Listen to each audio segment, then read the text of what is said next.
Bonjour et bienvenue sur la chaîne Au fil d'Horus pour ce nouvel épisode. Bonjour Vincent. Bonjour Didier. Voilà, donc bienvenue pour ce nouvel épisode. On ne devait pas tourner cette semaine, mais on a trouvé un petit moment pour tourner parce qu'on avait envie de venir vous voir. On va pas trop vous montrer de tricot cette semaine parce je suis occupé de mon côté au niveau teinture, Vincent, Lucien. Donc niveau tricot, on a avancé un tout petit peu chacun. Toi sur le Satisfaction. Et moi sur le Striation Valley de Steven West. Donc bon, on a fait... J'ai fini une section, j'en ai commencé une autre, mais bon, il n'y a rien de... Je vais pas vous le remontrer, j'espère l'avoir fini pour la semaine prochaine. Oui, donc tu te restes pas non plus. Bah, c'est un peu quand même. Mais bon, je vais essayer de le clôturer la semaine prochaine. Au niveau réalisation, je vous en parlerai plus tard. J'ai fait le petit top au crochet que vous voyez derrière Vincent, mais j'en parlerai lors d'un autre épisode. Parce que je l'avais déjà présenté il y a un petit moment. Voilà. Qu'est-ce qu'on porte ? Que portes-tu ? Moi, j'en sais rien. Je porte un châle qui traîne à la maison. Je ne sais pas Tu ce que portes c'est. le Fantastic Shawl de Steven West que j'avais tricoté en laine 100%, enfin tous les coloris c'était du It's Van Splash Dyed Yarn, voilà, Oui, il est très beau. donc que j'avais fait il y a et moi je porte le châle Samen de Steven West aussi que j'ai tricoté là il y a un petit chien que j'ai tricoté il y a là en début d'année ou fin d'année, je sais plus. Bon, je vous l'ai présenté il n'y a pas longtemps. Voilà, en fil doublé. Voilà pour ce qu'on porte. Je voulais faire juste une petite représentation de la boutique. De la boutique Au fil d'Horus. Donc, parce qu'il y a... Merci déjà à toutes celles et ceux qui me suivent depuis... Oui, parce qu'en fait, l'épisode va consister à répondre à quelques questions qu'on a au fil des commentaires et tout ça. Et il y en a une, entre autres, qui parle... Enfin, il y en a plusieurs sur la boutique et D'accord. comment elle fonctionne. Donc, ça tombe très bien. Ok. Ce que tu dis est très à propos. Donc, pour faire vite fait, donc je disais merci à toutes celles et ceux qui nous suivent toutes les semaines ou de façon régulière. Et il y a des petits nouveaux et des petites nouvelles, donc bienvenue aussi. Donc, je fais un petit rappel vite fait que vous pouvez acheter les laines de Au fil d'Horus. Les laines que vous voyez derrière moi, il y en a ici, partout, un peu partout, bon, que vous ne voyez pas. Mais vous pouvez l'acheter sur le site www.aufildhorus.fr. Vous pouvez aussi, il y a de la mercerie, il y a de la maroquinerie aussi, mais bon, pour les laines teintes à la main, vous trouverez ça sur le site aussi. Quoi vous dire sur comment fonctionne le site Au fil d'Horus ? Tous les lundis à 13h et à 13h sur Instagram et 13h30 à peu près, 13h15, 13h30 sur YouTube, je fais un live qui présente toutes les nouveautés et tous les réassorts. Alors après, les bases varient, les coloris varient, voilà. Je travaille grosso modo avec quelques coloris semi-solides qui sont des coloris à demeure et qui restent tout le temps dans la boutique, donc sauf épuisement de stock, mais ça revient. Donc ces coloris-là restent, donc tous les coloris, beaucoup de coloris semi-solides, 13e dynastie pour les violets, 7 rouges, tout ce qui est Osiris, vert et compagnie, en semi-solide, tout ça, ça reste. Et par contre, toutes les semaines, je vous propose des coloris multicolores, des coloris parfois aussi semi-solides en nouveauté, des coloris à speckle, et ces coloris-là, je les teins sur la base que j'ai choisie du moment, et je vous les propose de façon éphémère. Voilà, sauf exception, où il y a des coloris qui sont censés être éphémères mais qui reviennent. Voilà, donc tout ça pour dire que si vous voulez un coloris Au fil d'Horus, tout se trouve sur la boutique en ligne. Si vous voyez un coloris sur une publication sur Instagram, sur YouTube ou n'importe quel autre réseau, ou sur Ravelry, qui est le nom du coloris, et que vous ne le trouvez pas dans la boutique, c'est que le coloris n'est pas reproductible et qu'il était bien éphémère. Je ne fais pas de teinture sur commande, hormis exception, on va dire, et je ne travaille maintenant en teinture sur commande qu'à partir de 5 écheveaux. Voilà, pour des raisons de logistique, tout simplement. Donc vous avez, j'essaye de faire évoluer un petit peu la boutique. Donc vous avez les écheveaux qui sont triés par base. Si vous voulez que le tri se fasse par base, par exemple vous voulez un écheveau 100% mérino, ben vous pouvez trouver en teinture par base le 100% mérino. Et j'ai fait depuis quelques semaines le tri aussi par coloris. Voilà, donc il y a les coloris semi-solides, il y a les coloris multicolores, les coloris à speckle, et dans les semi-solides, vous avez classé par coloris, donc marron, ocre, violet, rose, jaune, compagnie. Voilà, donc au niveau de la recherche, j'essaie de faciliter Il y a Françoise aussi qui demandait à propos des coloris quand ils sont épuisés, est-ce qu'il y a moyen d'avoir une alerte Alors pour l'instant, oui, c'est une très bonne question. Pour l'instant, non. Mais je vais voir pour faire installer un petit additif sur le site, comme quoi s'il y a un coloris qui est récurrent mais en rupture de stock, que vous puissiez rentrer votre adresse mail au niveau du coloris et être averti quand moi je remets en stock, que vous soyez averti par mail dès le retour en stock du produit. Voilà, étant donné que je ne travaille pas sur teinture sur commande, pour plein de raisons, je ne mets pas ces coloris-là en précommande. Je l'ai eu fait, et le problème c'est qu'après au niveau de logistique, quand vous me passez un coloris qui est en rupture, et avec d'autres produits, je mets ça de côté, et en fait après c'est tant au niveau de la logistique, et après au niveau de la place. C'est-à-dire que la commande elle reste là, de côté, et ça reste là jusqu'à temps que je teigne. Et donc parfois ça peut mettre un petit peu de temps, enfin pas 10 ans non plus, hein, mais donc du coup j'ai décidé que les coloris qui restent à demeure quand ils sont en rupture, la fiche produit reste en rupture, et moi quand le coloris est vraiment teint et disponible, qu'il est sur le mur ou ailleurs, je le mets en ligne et après vous pouvez repasser commande. Voilà, pour moi c'est une question de gain de temps et de côté plus pratique quant à la gestion et du stock et des commandes, avec des choses qui sont en stock, des choses qui sont en attente. Bon après c'est un petit peu ingérable, donc du coup ça fonctionne comme ça. Oui, donc Mais en fait, ouais. au lieu de travailler sur catalogue, où tu proposes plusieurs coloris et on peut passer des commandes de teinture quand on souhaite un coloris ou un autre, toi ce que tu proposes c'est beaucoup de stock, Ouais. mais de coloris qui sont définis. Voilà. En fait, c'est le stock est défini avec quand même pas mal de stock dessus. Et par contre, oui, c'est sûr, il faut prendre le coloris au moment où il y est. Je sais, mais il n'y a pas de juste, il y a pas de juste milieu. On peut pas satisfaire tout le monde. Moi, j'ai un stock. Je sors une mise à jour le lundi. Euh, je comprends que si le coloris part, parfois ça part en une journée, parfois ça part en plus longtemps. Mais il y a quand même du stock. Donc c'est vrai que les gens qui arrivent un tout petit peu plus tard, c'est vrai, mais je suis obligé de choisir un mode de... J'ai essayé, hein, depuis que j'ai ouvert au bout de 2 ans, j'ai essayé un petit peu de toutes les façons, et celle qui me convient, c'est celle-ci, c'est-à-dire de ne pas travailler sur commande, pas travailler sur précommande. Oui, tout à fait. Toutes les teinturières et tous les teinturiers travaillent avec tout le monde ne travaille pas de la même façon. Non, Chacun non, a non, sa non, méthode, son tout à fait. fonctionnement.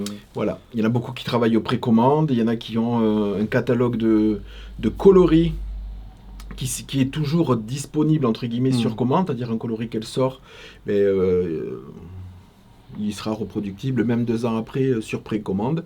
Moi, je fonctionne pas comme ça pour plein de raisons que j'avais déjà évoquées dans d'autres épisodes. Donc voilà un petit peu sur le fonctionnement de la boutique sur lequel je voulais revenir. Si, il y avait une question, et après, sur la boutique, je crois que c'est la dernière, oui, parce que je ne les ai pas classés. Sur la boutique, il y a pour venir à la boutique, Ah oui. parce que tu l'avais déjà expliqué. Mais... Oui, donc vous pouvez retirer, vous pouvez passer commande donc en livraison avec Colissimo, Mondial Relais, DPD. C'est déjà pas mal, avec les 3. Donc ça, c'est pour vous le faire livrer chez vous en point relais. Et après, il est possible de venir acheter La boutique est ouverte sur rendez-vous, alors les après-midi, mais encore sur rendez-vous, parce que je ne peux pas gérer les teintures et ici. Donc quand c'est fixé, je m'arrange à ce que les teintures soient en stand-by ou en train de cuire de façon plus simple. Donc du coup, vous pouvez venir à la boutique pour acheter, ou si vous voulez réserver un coloris, vous prenez et que vous voulez le récupérer à la boutique, vous passez commande sur le site. Il y a le moyen de retrait, il y a le moyen gratuit de livraison qui est retrait à la boutique. Vous le sélectionnez, moi je mets votre commande en paquet ou en sac ou peu importe, et vous pouvez venir le retirer à n'importe quel moment à la boutique. Voilà, donc ça aussi, soit venir acheter directement les produits ici, soit les réserver. Entre guillemets, les réserver. Chose que je conseille, si vous savez que vous pourrez venir, soit c'est parce que vous êtes en vacances de passage, chose la plupart La plupart font comme ça. D'ailleurs, non, je vais revenir après. Je vais penser à toi. Fais-moi penser à parler de Mireille. D'accord. Voilà, parce que sinon je vais perdre le... Coucou Donc Mireille. si vous savez que vous venez que par exemple dans 15 jours ou dans 3 semaines, le coloris risque d'être épuisé. Donc vous passez commande du coloris, vous prenez retrait à la boutique, il est gratuit, vous réglez, moi je le mets de côté. Et quand vous passez à la boutique, ben, vous pourrez acheter d'autres choses ou venir simplement récupérer le colis. Tout ça pour en venir à... nous avons reçu avec Vincent Mireille. Donc nous avons reçu Mireille qui est venue avec une amie Catherine, qui sont venus en boutique la semaine dernière. Oh, je sais plus, me demande pas le jour. Oui, la semaine dernière. Voilà, donc on a passé un super moment. Ça fait vraiment plaisir de voir des gens qui nous suivent sur les réseaux, qui sont vraiment de passage. Elle était dans le passage dans les Charentes chez son amie, donc du coup, elle en a profité pour venir à la boutique. C'est un gros crochet quand même. Ouais, de Paris, je crois, région parisienne. Oui, à elle la est base. de région parisienne. Voilà, mais elle est a fait descendue un en gros- Charente. Même quand t'es en Charente, je suis pas très Ouais, bon en une heure, géo, une heure et demie. Elle avait fait de la route, une heure et hein. demie de route. Ouais. Voilà, donc merci Mireille et Catherine d'être passées. On a passé un agréable moment avec vous. Parce que là, on a fait le tour de la boutique, Oui, on a fait le tour. Là. je crois. Je dis, j'ai pas classé les questions. Donc on va les prendre comme je les ai écrites, Ouais, même si ouais. ça n'a pas de sens. Bon, alors il y a Cathy qui demande pourquoi bloquez-vous vos travaux comme les châles. J'ai commencé à tricoter dans les années 80 et on ne bloquait pas. Ouais. Deux choses. Alors attention, les réponses, c'est pas une réponse officielle, académique, valable pour tout. C'est mon opinion. Qu'est-ce que c'est le blocage Tout ce qui est le blocage, c'est le fait de laver l'ouvrage, de l'essorer, je ne vais pas revenir là-dessus, et ensuite de le mettre à plat et de l'épingler pour lui donner la bonne forme. Pourquoi dans les années 80 on ne bloquait pas les ouvrages? Pour la simple et bonne raison, et c'est là où je dis attention, c'est pas le cas pour tout, mais la plupart du temps c'était des ouvrages pas forcément, dans la majorité des cas, c'était pas forcément des ouvrages 100% laine ou avec des laines naturelles. Moi j'ai eu tricoté des laines acryliques, j'ai tricoté des laines, peu importe, avec des fibres synthétiques, je n'ai jamais bloqué les ouvrages, sauf pour des châles à grosse dentelle ou même avec ça.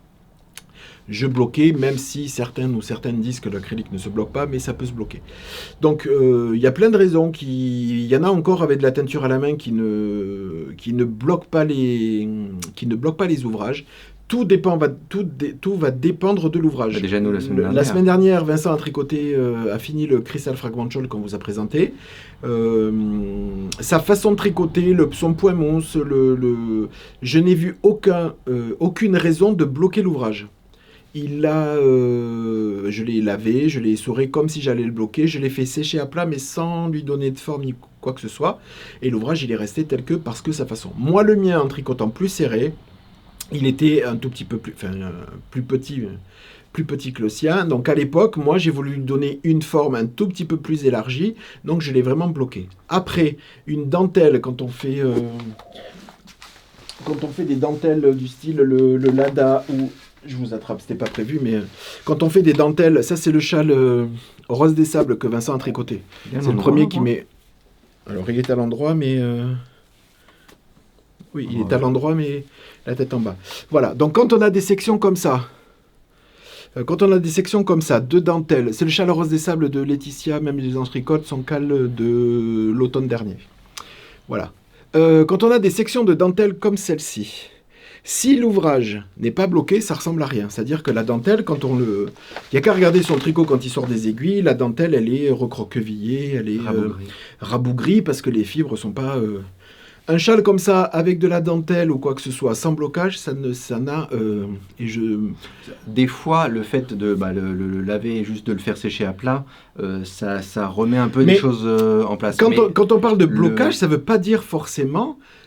épingler et tirer au max. Moi, c'est ma façon de bloquer, parce que j'adore ça. Mais bloquer, vous pouvez très bien prendre ce châle-là. La façon de tricoter, par exemple, de Vincent, elle nécessite un blocage moins ardu que les miens. Moi, je serre, donc ma dentelle, elle est serrée. Si je j'épingle pas en étirant au maximum, la dentelle, elle va pas se voir. Vincent, il tricote beaucoup plus souple, donc la dentelle, elle se voit déjà un tout petit peu.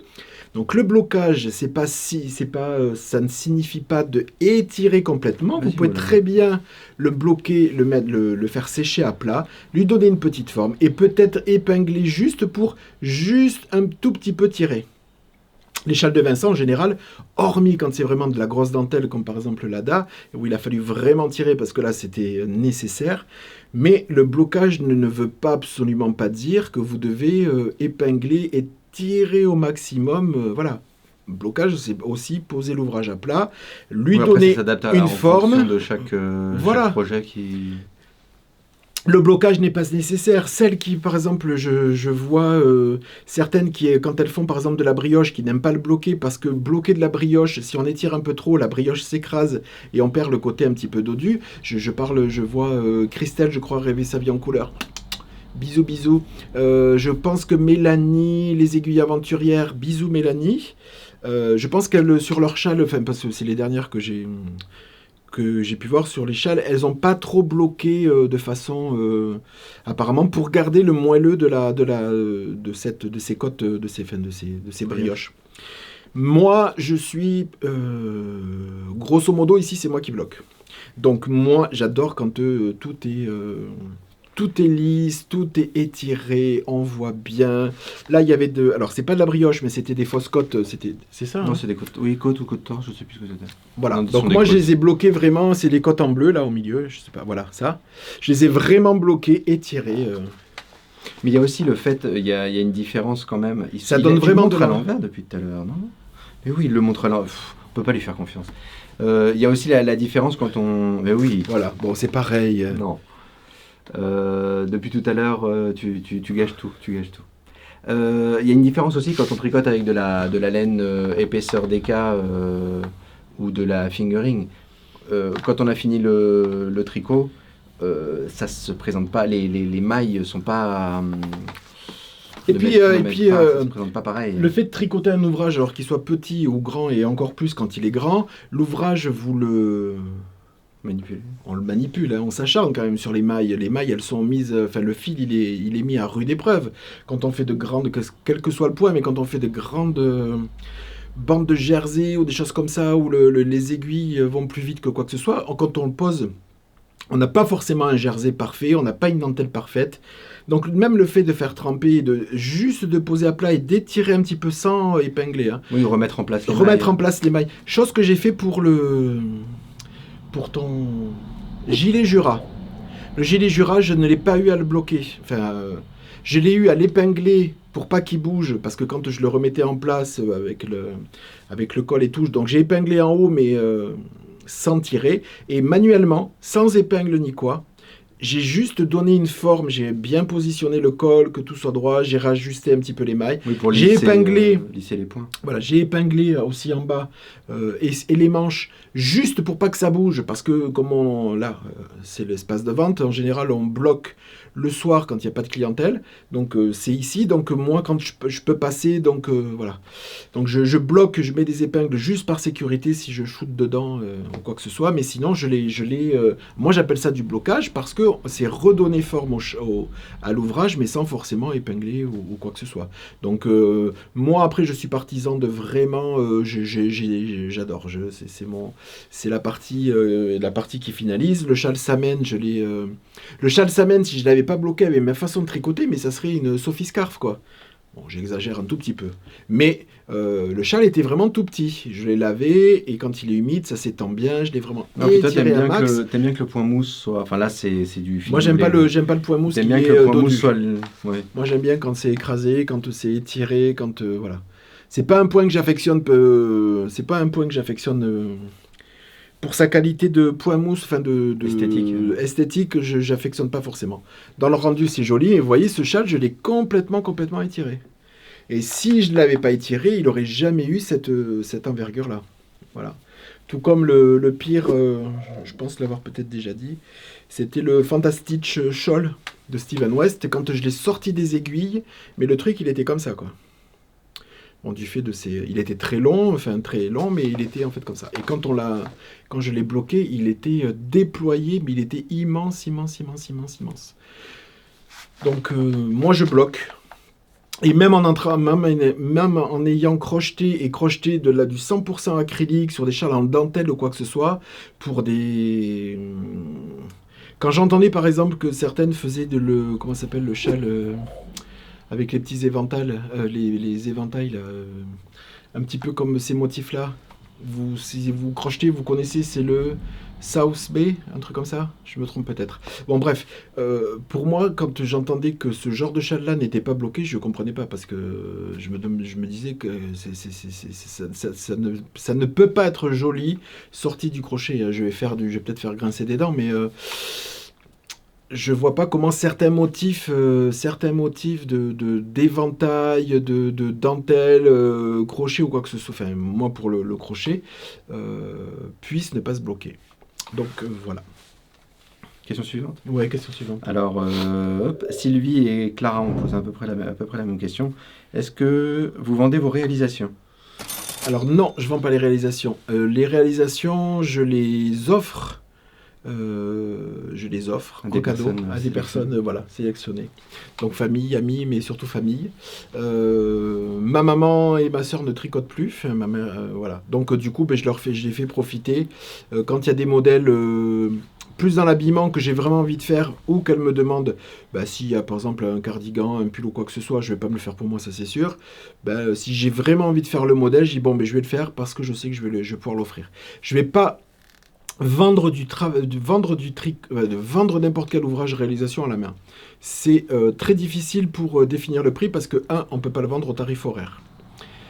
Oui, parce que sinon... Vendre un ouvrage juste en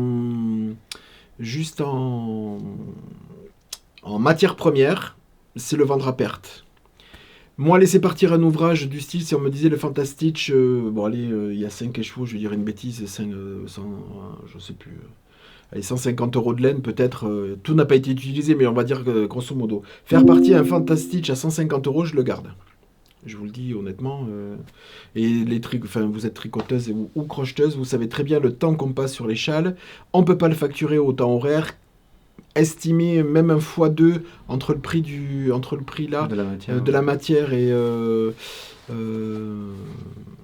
non. Donc non, je vends pas les réalisations parce que à la limite je préfère le garder et puis le prendre de temps en temps plutôt que de le laisser partir et de faire partir un ouvrage qui a donné du cœur, comme par exemple celui-là ou celui-là. Tous les ouvrages sont donnés à cœur, mais faire partir des ouvrages ça m'embête un tout petit peu en plus de la difficulté à donner un prix. Ouais. Et puis, on veut en profiter aussi. Parce qu'on fait beaucoup de cadeaux. Donc vous avez entendu, hein, donc le cristal fragmental, il va rester ici. C'est exactement ce que tu as dit. Non, c'est absolument pas ça tourne. Ça ne sera pas coupé au montage. Donc je croyais que le tien était mieux. On garde le tien, donc tout va bien. Donc Frédéric qui pose la question suivante. Comment faites-vous pour trouver ces noms pour les écheveaux? Tous ces noms pour les écheveaux? Je suis parti, bon forcément vous savez, de l'inspiration de l'Égypte et je ne voulais pas, dès que je commençais, je voulais aussi m'amuser tant dans la création que de trouver des noms. Donc j'ai prédéfini pour certains coloris des des noms pour des coloris. Tout ce qui sera à base d'Osiris, ça sera dans les verts. Tout ce qui sera avec 7, alors que ce soit 7 ou des dérivés de noms avec 7, la volupté de 7, la gloire de 7 et compagnie. Tout ça, il y aura du rouge, etc. Si je suis en manque d'inspiration, il y a plein de bouquins. Je suis abonné à plein de bouquins, des revues sur l'égyptologie, l'Égypte antique, où moi j'ai eu depuis tout petit des encyclopédies ou des trucs. Donc j'ouvre, ça me fait un petit peu de lecture. Et puis je trouve, suivant l'inspiration, je trouve ça. Parce que pour moi, c'était au-delà de trouver un nom. J'ai pas envie d'appeler l'œuvre du scribe chocolat. J'ai pas envie d'appeler cette fraise.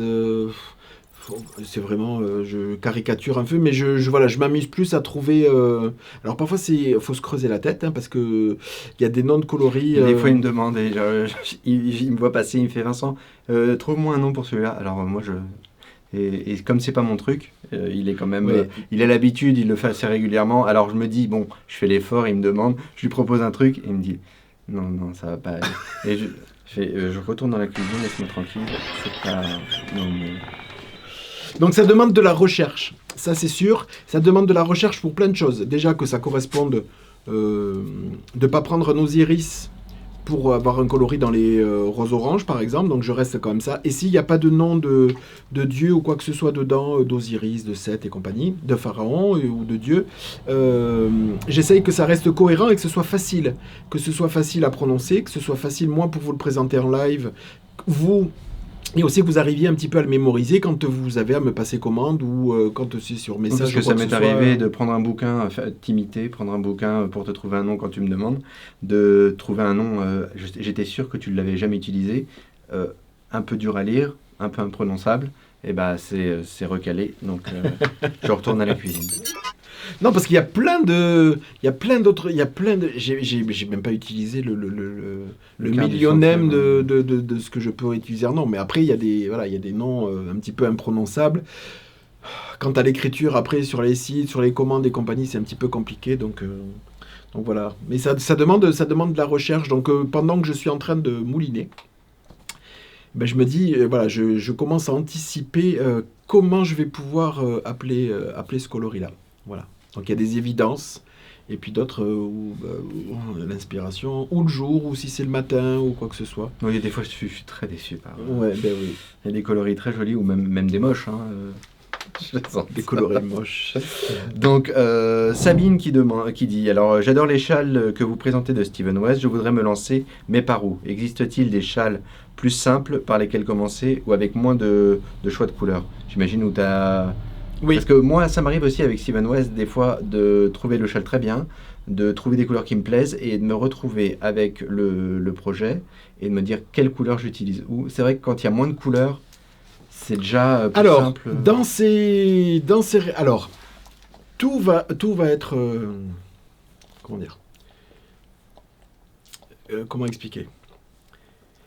Il y a des modèles de Steven West qui sont des classiques entre guillemets, faciles. Vous allez tomber sur, dans tous ses débuts, il va y avoir le châle herbivore que j'ai eu fait, qui est un châle à construction avec des côtes, une alternance de côtes, un peu truc chauve-souris, bon bref. Il y a celui-là, il ressort en ce moment, je vois qu'il refait de la pub pour l'un de ses tout premiers, qui s'appelle le flamboyant, qui est aussi... Le seul truc, c'est que on ne peut pas avoir du Steven West avec... il faudrait pas que vous soyez déçus de prendre un Steven West et de ne pas avoir l'idéologie ou la vision qu'on a de Steven West maintenant. Je ne critique pas du tout ces ouvrages parce que je les ai faits. Mais, ces designs-là. Mais je dis simplement que pour commencer avec du Steven West, vous commencez du style avec celui-là, ou avec le... Alors peut-être pas le Smoke It, parce que... Ou peut-être le Smoke It que font Sophie... La Reine des Abeilles, que fait aussi Clément. Oui, c'est une Clément qui vient de sortir un... Oui, qui, soit dit en passant, Monsieur Clément... Monsieur Clément. Non, c'est Monsieur Knitting, pardon. Que vous retrouvez donc, Monsieur Knitting, que vous retrouvez maintenant sur YouTube, qui a sorti un épisode récemment. Voilà, son premier épisode. Donc, bisous Clément et bienvenue dans le monde du tricot, enfin de YouTube, et de venir épauler la communauté d'hommes qui tricotent et qui podcastent. Et chapeau, très bel épisode. Voilà, et très bel épisode. Donc voilà. Mais moi, attends, je t'interromps parce que moi, j'ai commencé Steven West. J'avais un peu la même question. Je me disais, tricoter en anglais, je crois que j'avais déjà fait. Oui, j'avais dû, mais pas, c'était pas grand-chose. Mais par contre, Steven West, je voyais des choses très élaborées et je me voyais absolument pas me lancer là-dessus. Et du coup, j'ai feuilleté tes bouquins et j'avais commencé, je crois que le premier que j'ai fait, c'est le panier tressé. Oui, le Basket Weather Shawl, oui. Voilà. Et donc... ça se fait. En plus, il n'y a qu'une seule couleur, donc c'est au niveau de la couleur. Et il y a après le deuxième que j'ai fait, c'est le.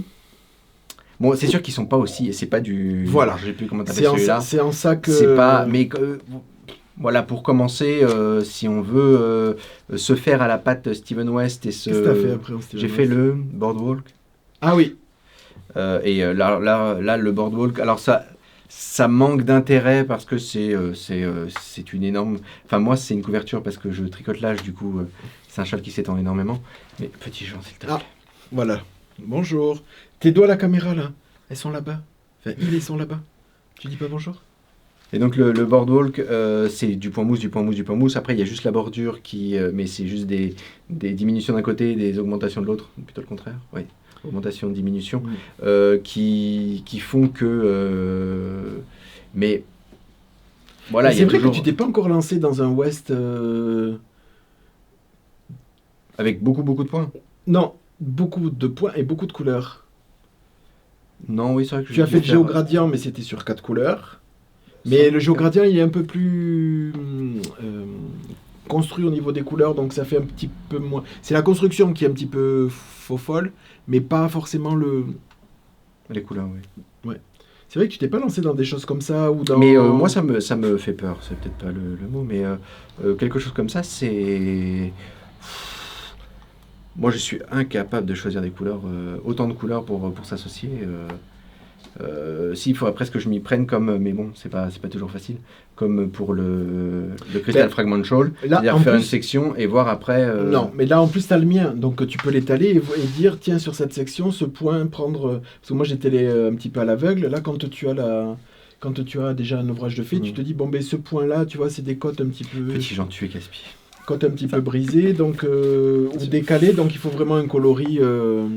Bon, bref. Tu le descends, s'il te plaît. Ouais. Donc, tout ça pour dire que oui, il y a plein d'ouvrages simples. Vous allez voir dans tous les débuts de Stephen West, et même parfois, dans ses tout débuts, il faisait les traductions. Ces châles étaient traduits en français. Oui, c'est vrai qu'il y a pas mal de... Mais, je le répète, attention, vous serez peut-être déçus de ne pas tomber sur du West tel qu'on vous le montre, où les gens tricotent du West aujourd'hui. C'est en ça, après, il y en a plein qui sont jolis, je ne vais pas tout énumérer, parce qu'il y en a plein, comme il a dit, le Boardwalk, le Basket Weather qu'il avait fait, il y a l'Herbivore, le Smoke It, il y en a plein. Voilà. Qui sont très beaux. Tout dépend après de la vision que vous voulez avoir de Stephen West, enfin de votre Stephen West. Après, c'est vrai que si vous voulez du grand Stephen West ou des choses comme ça, il faut taper dans des grands ouvrages comme ça. Donc ça, le Slip Stravaganza. Le Slip Stravaganza, j'aimerais bien le faire. Le Slip Stravaganza qui est là. Alors, je sais pas s'il me regarde, Sylvain encore, qu'il a fait 2 fois. Pour moi, c'est le Slip Stravaganza, il est magnifique. C'est le mont Everest pour moi. Je l'ai fait une fois, je ne le referai plus jamais. Mais il y a le Aurora Cabin aussi qui est... Oui, mais alors l'Aurora Cabin, avec tout ce que j'entends, dont Sophie qui pourtant tricote vite, bien, compagnie, pour que... Elle l'aime en plus Stephen West, c'est pas comme si elle était arrivée à prendre son premier Stephen West, c'est celui-là, c'est une fan de Stephen West aussi. Donc... arriver à tirer la langue sur un châle parce que bon l'intérêt c'est ce que je disais une fois, hein, c'est trop de technique tue le tricot au bout d'un moment, que ce soit n'importe qui, hein, que ce soit Stephen West ou autre designer. Quand on en colle trop compliqué, trop long, trop je préfère faire comme le Striation Valley que je fais en ce moment, où c'est juste jersey, point mousse, c'est des rayures, des chevrons, mais bon, il n'y a rien de compliqué. Je préfère faire quelque chose comme ça, qui est très long, sur un sacré nombre de mailles, mais dont la technique c'est du kilomètre. Donc à la limite, je préfère ça qu'à comme un Aurora où il faut toujours, ou là comme sur le Bubble truc là, que Bubble Blossom truc là, quand il y a vraiment beaucoup de technique tout le temps sur tous les rangs, et qu'on voit rien avancer et qu'on passe des heures et des semaines et que le châle avance pas beaucoup, pour moi il n'y a pas grand quand on arrive à se lasser, à en être dégoûté parce que non. Alors, Gaël, vous utilisez plein de noms comme fingering et les autres dont je n'arrive pas à me souvenir. Toutes les teinturières le font. Pourquoi ne pas utiliser le numéro d'aiguille comme on faisait avant ? Alors, comment on faisait avant ? Déjà, avant, il n'y avait pas tout le numéro d'aiguille intermédiaire qu'il y a maintenant. Il y avait maintenant avec la précision de 0,25, c'est pas pour rien. C'est-à-dire qu'on s'est aperçu que tricoter en 3,5, on passait de 3 à 3,5, et que entre 3 et 3,5, il peut y avoir une sacrée différence de... Surtout pour des chaussettes ou des petits machins. Voilà, il peut y avoir une sacrée différence d'échantillon ou de... voilà. Donc, avant, on n'avait pas le choix. Donc, on avait un ouvrage qui était préconisé en 3,5, on allait chez notre mercière, on lui demandait de la laine en 3,5, elle tournait, elle disait ça, cette gamme c'est 3,5, et alors là c'était 3,5 pour tout, hein. C'était 3,5 pour du châle, 3,5 pour du cardigan, 3,5 quelle que soit la nature de la laine, c'était... à l'époque, c'était surtout des ouvrages en déca. Oui, je dis 3,5 ou 4 Oui. ou 4,5, mais moi j'ai tricoté quasiment que de la déca, enfin que de la grosse laine. Je suis rarement à l'époque descendu en dessous de 4, enfin, la plupart du temps c'était du 5 à l'époque. Donc, Mais avant la révolution qu'a été quand même l'arrivée du tricot sur Internet, on trouvait nos patrons sur les magazines et sur des bouquins qui étaient édités par les grandes boîtes de laine. Ouais. Du coup, en général, on n'avait pas à aller chercher bien loin pour le nom des gammes de laine et tout ça. C'était à peu près la même grosseur de fil. Tout le monde tricotait tous avec une grosseur de fil assez standard. La Oui, déca, et puis de toute façon, là, les laines industrielles, c'est des laines qui sont normalisées, standardisées, enfin, du standard. Là, justement, d'accord. les teintures à la main, c'est issu de filature, c'est issu de l'artisanat, donc du coup, avec une précision qui part du fil très très fin, qui est vraiment filé du très très fin et qui va jusqu'au plus gros. Donc il y a dû y avoir au-delà du numéro d'aiguille, parce que le numéro d'aiguille joue pour se donner une idée, mais il n'est pas forcément Oui, il donne pas non. on ne sait pas quelle grosseur de laine. Chaque patron aura sa vision de la fingering, par exemple, qu'il emploie. Si on peut faire un châle en fingering en 3,5, et on peut faire un châle en fingering exactement le même écheveau, on peut le faire en 6. Ça donnera pas du tout le même, le même rendu. Ou on peut faire aussi un châle ou des chaussettes avec le même fil, de la fingering, mais avec des aiguilles 2, 2,5, 1 ou 1,75 ou 2 pour des chaussettes. Donc là, si on travaillait uniquement sur ça restreindrait cette laine à n'être utilisée que pour certaines choses, alors qu'elle est, enfin je parle de la fingering, mais c'est valable pour toutes les catégories de laine, mais elle serait restreinte à un seul usage. Moi, je Voilà. me souviens la première fois que j'ai entendu parler de tout ce vocabulaire autour de la grosseur de laine, c'était en mercerie. Je me suis retourné vers un écheveau et la mercière m'a dit attention, ça c'est de la sport.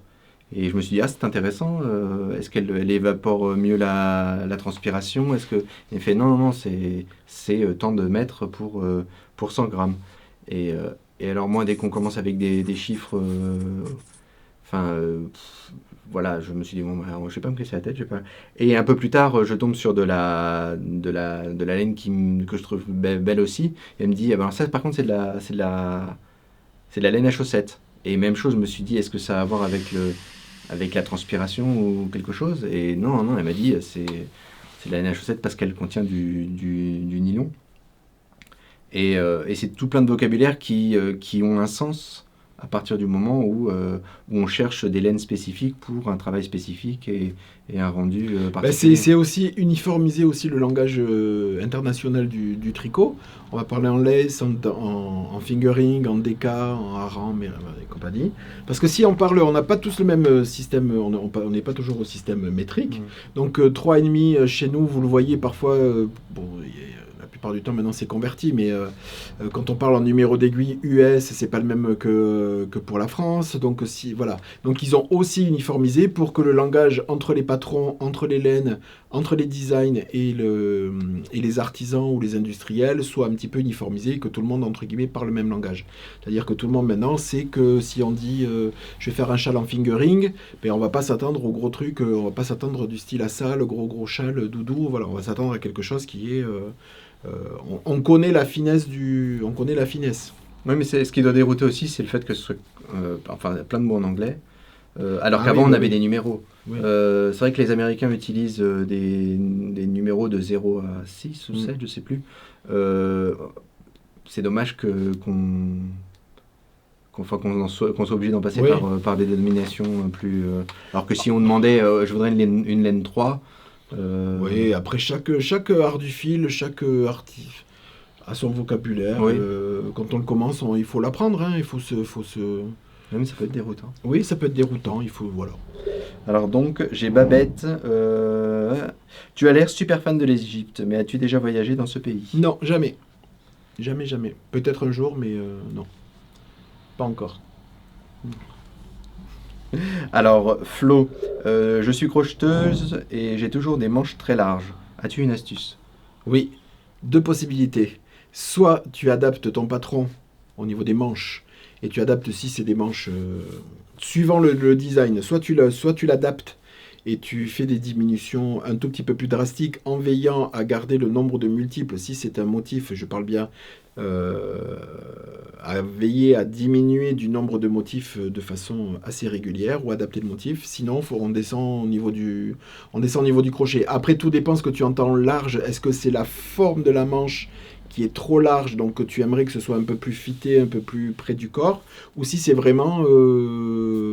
c'est quoi le deuxième truc que je voulais dire ou si c'est vraiment, si à la base, si à la base le patron est un petit peu fité et que toi, tu trouves que c'est trop large, donc là c'est le numéro de crochet. Si tu trouves que c'est un tube et que tu aimerais plus avoir quelque chose d'un peu plus dessiné, fité, donc là c'est à toi, sous le bras comme au tricot, à faire des diminutions régulières en respectant le nombre de motifs pour pas que ton dessin soit décalé. Voilà, il y a ces deux possibilités-là. Bon. Je n'ajoute rien, moi le crochet, je n'y connais rien. Alors Patricia qui demande à quand une excavation blanket à 4 mains? Quand un se lasse, l'autre prend le relais. On avait un peu répondu à ce genre de questions. On n'a pas du tout la même façon de tricoter. Moi je tricote très serré et Vincent tricote de façon beaucoup plus souple, détendue, tout ça. Donc le truc, ça ferait un carnage. Ça ferait un carnage parce qu'on tricote pas du tout. Déjà sur des ouvrages... on s'échange pour récupérer des erreurs, on va pas revenir là-dessus. Donc là, c'est juste sur un jeu de 2-3 mailles, que ce soit dans un sens ou dans l'autre, mais sur des rangs entiers, c'est pas possible. Donc, non. On n'a pas du tout le même... moi, je serre beaucoup, lui, non. Donc voilà, au niveau du rendu, après, ça serait complètement difforme. Donc non. On préfère... on n'a pas trouvé... On le dit qu'on va faire un ouvrage commun. Ah. Comme quoi? On sait pas. Mais on avait dit qu'on essayait... au début, on devait faire le gilet Jura. On devait faire... tu veux dire en même temps. En même Oui. temps, Je me dis, mais qu'est-ce que tu un veux projet qu'on tricote commun. ensemble? Mais le même projet, mais bon, il s'est avéré que le gilet Jura, non. Le Reagan aussi, on devait le faire ensemble. Ouais, le Reagan aussi. Mais là, moi le Reagan... tu comptes faire le Reagan. Il fait partie des 3 que j'aimerais... entre lesquels Moi, j'avais un premier d'échantillon. Et comme j'avais monté un sacré boudran, enfin un sacré carré. Ouais, un sacré rectangle.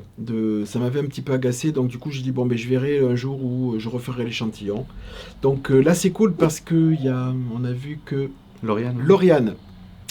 Lauriane est en train elle a monté l'échantillon sur l'épisode de là, donc on va voir ce qu'elle en dit et en fonction j'irai.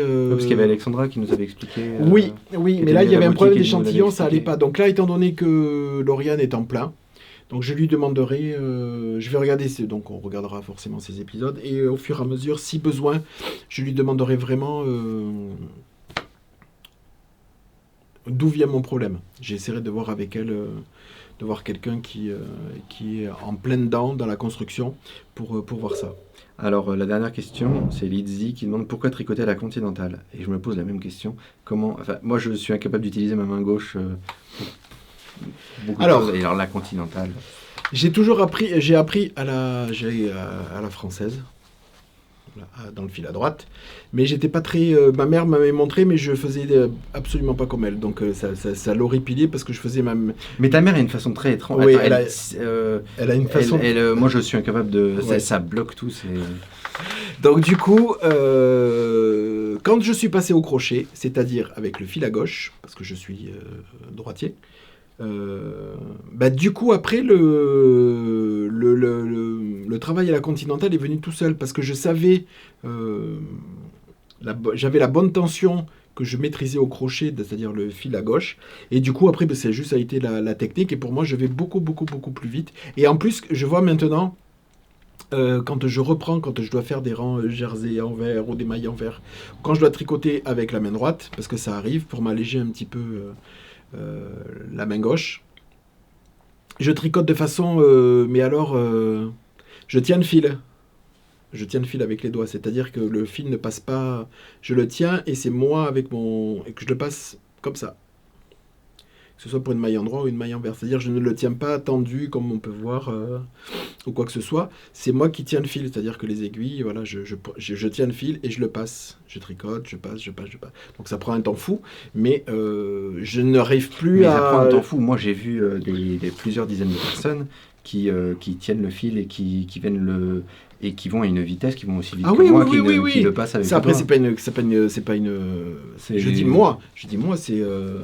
Alors je vais assez vite avec en faisant comme ça, par exemple quand je fais les rangs en vert, parce que c'est la chose que je fais quand je fais du jersey sur le rang retour, je vais très vite même en tenant le fil parce que ça je suis habitué. Mais quand j'ai à alterner maille en droit, maille en vert, chose que je ne fais plus, mais si j'ai à le faire, voilà, ça va être un peu plus. Non, maintenant c'est devenu. La continentale, c'est devenu naturel et je ne peux pas retricoter de façon autre que celle-ci. Voilà, donc on va vous parler de sélection, de réception lainaise. J'ai commandé chez mon confrère américain Blue Fiber Company, Joshua, qui est un teinturier qui était sur Portland et qui a déménagé sur Chicago.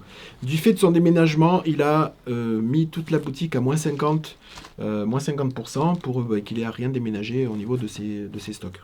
Voilà. Donc du coup j'en ai profité parce que ça faisait longtemps que je voulais tester ces teintures. Et je me suis dit, avec les 50% pour pallier aux frais de douane, je dis, je vais en profiter, comme ça me paiera, ça compensera les frais de douane, et ça les a largement compensés, parce que j'ai pas eu autant. Donc je lui ai passé... Tu veux que je te tienne un peu le... Ouais, Vincent va vous les montrer. Ah bon? Ouais. Je lui ai passé, alors on va faire qu'on se cache derrière. Attends, on va montrer un de chaque, et puis on va... Voilà. Donc j'ai passé 2 DK. Donc dans ces coloris, de toute façon, peu importe parce que c'est épuisé. Donc voilà, c'est son étiquette. Une très belle étiquette. Voilà, donc je lui ai passé 2 écheveaux de DK dans sa base 100% Merino Superwash. Et alors c'est bizarre parce que c'est une DK, elle a une construction particulière que j'ai jamais vue. C'est, on dirait une construction de die-cord, comme un lacet de chaussure. C'est salement dit, mais c'est l'idée que je m'en fais. C'est comme un tube, mais très très fin.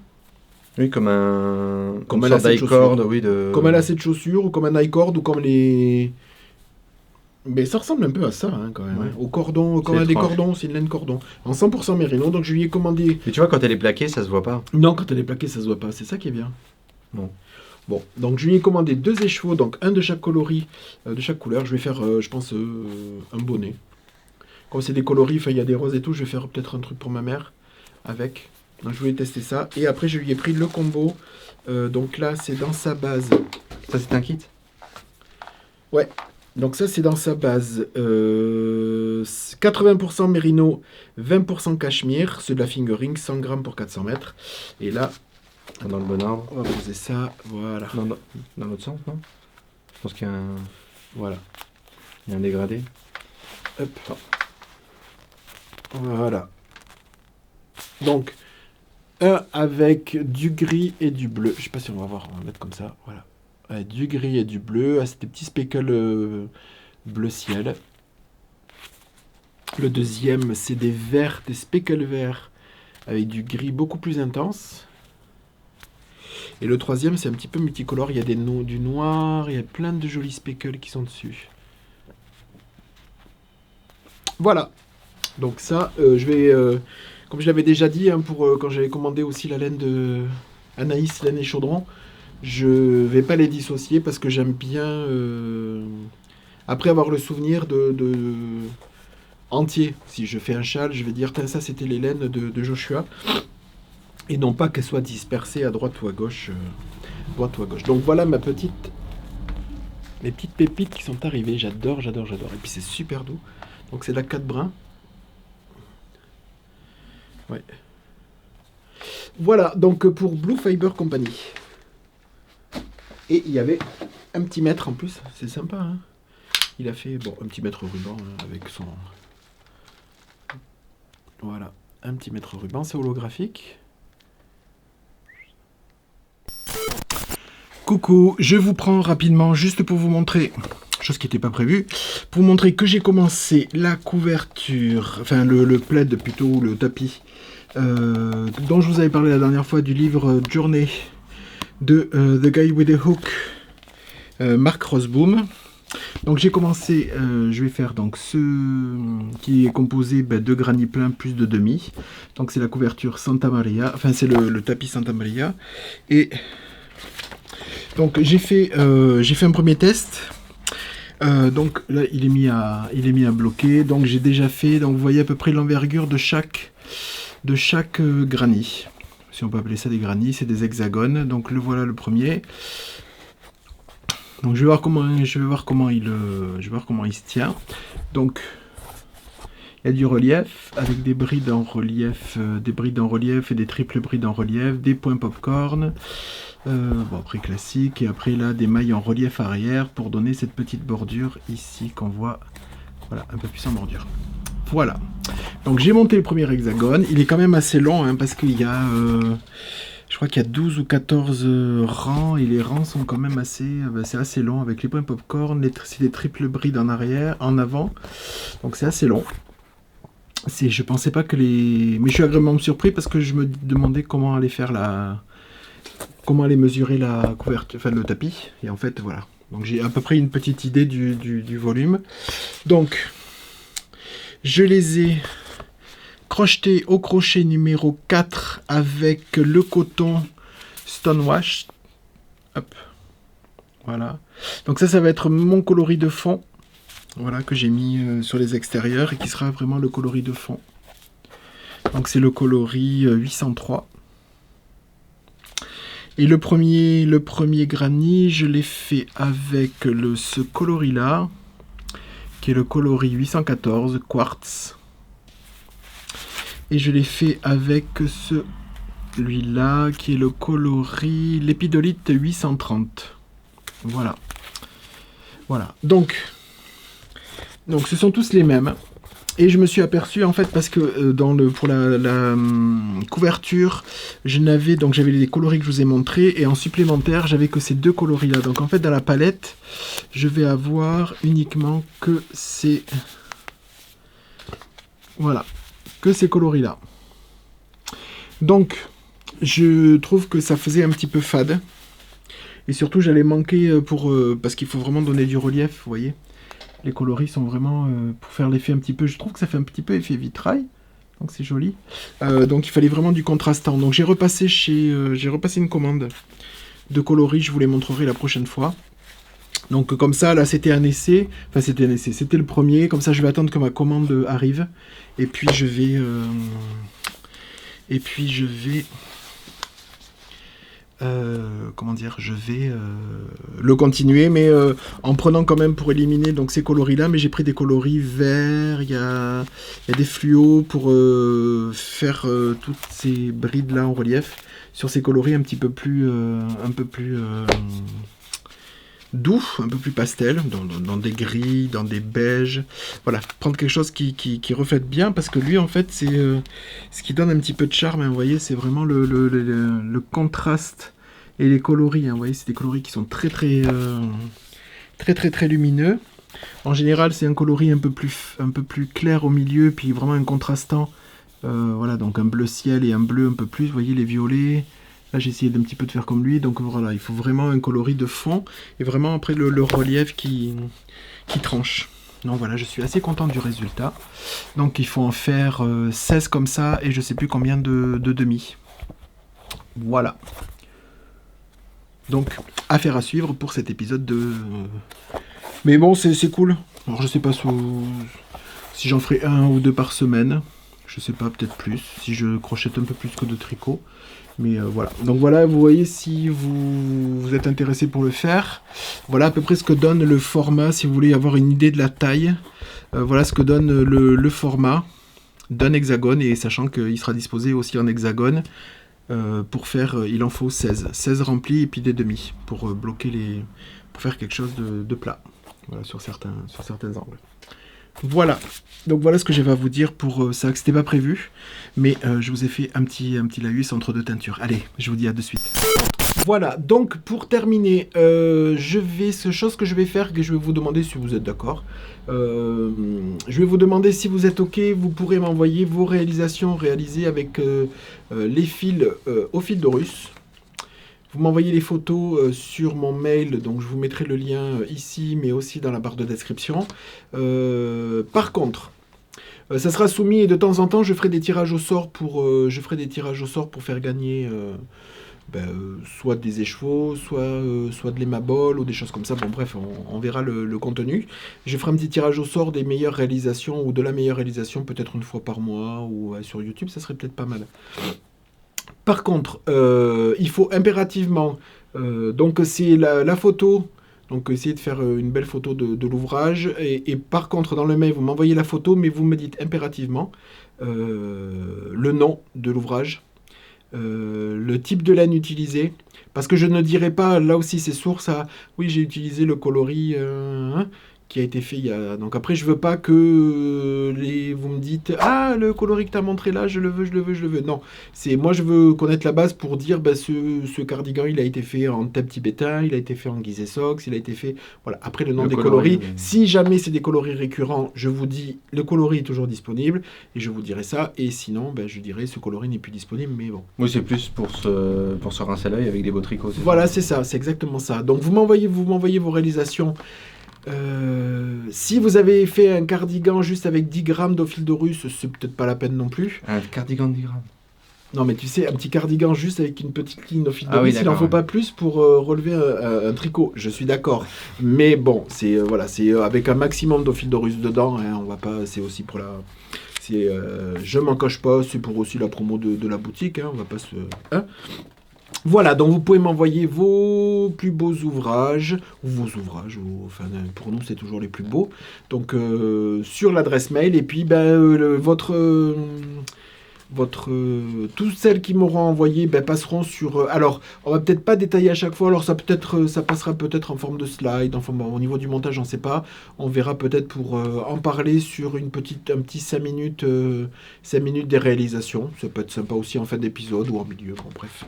Donc voilà, c'était juste pour vous dire ça. Donc à partir de maintenant, vous pouvez donc vous m'envoyez la photo, et surtout, sinon ça sera pas compté comme... ça passera pas ni quoi que ce soit. Il faut impérativement me donner le nom de l'ouvrage, le designer et le fil avec... Alors, si vous n'avez plus si vous ne tenez pas vos raveleries, ou si vous les tenez de la façon Vincent, c'est-à-dire que rien n'est écrit et tout ça, bon, vous marquez quand même le nom du designer et le nom du patron, ça sera déjà bien. Si vous avez au moins la marque de la laine, Guise Sox, Thèbes, tout ça, bon, c'est déjà pas mal. C'est un petit plus. Toi, tu peux pas concourir parce que tu notes rien. Si depuis le 1er janvier, si depuis le gilet Jura, il a son petit cahier où il note absolument tout, donc ça c'est bien. Tout. Mais il ne partage pas avec vous, hein, vous qui le supportez et que vous lui passez tout, son châle numéro 2, ouais, voilà. Et par contre, il ne partage rien avec vous, son ravelerie est vide. Bon, bref. Hein, ouais. Non, ravelerie, c'est pour la petite... j'en parle pour rigoler parce que j'ai regardé mon Ravelry hier et j'ai vu qu'il y avait le châle Samen par exemple qui était... non, c'est pas celui-là. Le châle modulaire de West, j'avais pas mis les photos. Les chaussettes de West, j'avais pas mis les photos. Pour basculer 4 photos dans Ravelry, mais j'ai arrêté parce que ça m'a gonflé, parce que j'ai essayé 3 fois, ça me foutait toujours erreur. Je crois que c'est la même chose. Ça tournait, ça voulait jamais les... Et une fois que les photos étaient bien affichées pour marquer sauvegarder les modifications, pour tout sauvegarder, en fait ça voulait pas, et donc ça me repartait à 0. Donc du coup, j'ai dit, ces réalisations là, pour l'instant, elles auront pas de photos parce que Ravelry, c'est une plateforme de... Voilà, donc tout ce que j'avais à vous dire, moi je regarde un petit peu mes notes parce que parfois... Ah oui, au niveau... dernière chose avant de vous quitter, on n'a pas parlé du matériel la semaine dernière, donc on va en parler, j'ai complètement oublié. Quel matériel que j'utilise au labo. Ah. J'ai complètement zappé. Je vous ai tourné des petites images, je vous les inclurai aussi. J'ai aussi fait un tout petit peu de crochet. J'ai tourné comme ça tout seul, rapidement. Hein, c'est juste, je vais vous mettre quelques secondes de ce que j'ai fait en vous expliquant un tout petit peu. Et quant au matériel, en fait, je vais faire. Non, je vais pas le mettre là. Non, je vais le mettre dans un épisode vraiment structuré où je vais tout refilmer parce je suis en train de refaire faire tout le labo, donc je pense que ça sera quelque chose que je ferai dans un autre épisode. Voilà. Parce que je ne veux pas tout montrer non plus. Voilà, faut garder quelques secrets, quelques grimoires et quelques secrets de fabrication. Bon, au niveau du matériel, c'était juste. Je vais pouvoir le dire, je vous inclurai juste une photo, ce que j'ai filmé, mais je vous inclurai qu'une photo, juste mon bobinoir électrique et mon reskinner électrique. Je les ai commandés chez Romarin au Canada, à Montréal. Vous le retrouverez, vous allez sur Ravelry, vous tapez Romarin Montréal et vous allez tomber. C'est la boutique de Jean-Philippe. Et tu en as 2 appareils de lui. Oui, j'ai le bobinoir, donc celui qui met en cake. Et j'ai le reskinner, celui qui me, avec le crochet, avec lequel je reskine et je mets en écheveau comme ça. Voilà, donc je suis très très très satisfait du... L'essentiel, pour moi, c'est le reskinner, pour mettre en écheveau, parce que sans ça, il est à vitesse, je vais le dire, à vitesse de rotation réglable, suivant le type d'écheveau que vous faites, il y a un type de rotation pour avoir le nombre de tours là. Donc ça c'est l'essentiel. Après le bobinoir, quand on me demande le bobineur électrique, quand on me demande de mettre on s'y habitue quand même. Ah oui, non, oui. Je me souviens quand on devait le faire avant. Si c'est pour moi au niveau de la boutique, s'il y avait la première chose, c'est le reskinner. Après, le caker chez lui. Non, le caker, c'est... Oui, le caker, c'est le bobinoir. Oui, c'est ça. Voilà. Donc, si elle avait un, ça serait le reskinner. Oui, le reskinner, moi, je l'utilise jamais. Le bobinoir, ça m'arrive un peu plus souvent. Ah ben là, oui. Non, maintenant, on n'utilise plus que ça. On utilise plus de... On le fait plus à la main depuis longtemps. Plus à la main depuis longtemps. Parce que déjà pour nous, parce que je déteste ça, et mettre en cake. Et puis, quand il y a des clientes qui nous demandent... de le faire, on le fait je le fais avec la machine. Je le fais avec la machine. Ça prend pas beaucoup moins de temps, mais par contre c'est moins fatigant. Voilà. Au niveau du, mais c'est un peu comme tout le, parce que moi je me souviens quand j'ai commencé à mettre les échevaux en cake, mais des dizaines de fois je me suis bloqué, j'ai tout emmêlé, c'était une catastrophe, jusqu'à ce que je comprenne que une fois que le fil est bien placé sur le parapluie, une fois que le fil est bien tourné comme il faut, qu'on a bien vérifié qu'on peut faire plusieurs tours avec le fil sans qu'il y ait de problème, là on peut mettre une machine en route et qui tire comme toute seule, on risque plus d'avoir de soucis, ou bon, c'est beaucoup plus rare. Mais il m'a fallu bobiner une dizaine de cakes avant de trouver comment m'y prendre. Voilà. Donc tout ça, voilà, pour le matériel, je vous le montrerai, mais de façon... J'arrive pas, ça fait 2 fois que je vous le dis, mais j'arrive pas, j'ai envie de tourner un truc, alors pas un épisode là-dessus, parce que je ferai pas ça, mais faire quelque chose, un montage sympa, pour vous montrer... T'as pas beaucoup de temps non plus. Non, mais c'est pas ça, ouais, mais j'ai pas trouvé J'ai quelques images, j'ai vraiment envie de faire le montage, je sais pas, j'ai pas trouvé encore, c'est pour ça que je vous le propose pas, je vous le dis, fil, tu veux dire comment le... Ouais, comment le présenter, comment l'associer, voilà. Donc quand j'aurai trouvé, je vous montrerai. En tout cas, on m'a posé la question sur le bobinoir et sur le reskinner, tout vient du Canada. Voilà, chez Jean-Philippe Romarin. C'est ce nom de ça, voilà, de Montréal. Voilà. Tu as quelque chose à rajouter ? Non, tout va bien. Voilà, écoutez, j'espère que cet épisode vous a plu. Puis on se retrouve la semaine prochaine. On vous embrasse. Merci de votre fidélité. N'hésitez pas à mettre un petit pouce en l'air si vous avez apprécié. Les petits commentaires aussi. Ça aide au référencement de la chaîne. Donc, et puis c'est sympa à lire. Et puis c'est sympa à lire aussi. Voilà, on vous fait de gros bisous et on vous dit à la semaine prochaine. Bisous, bye bye.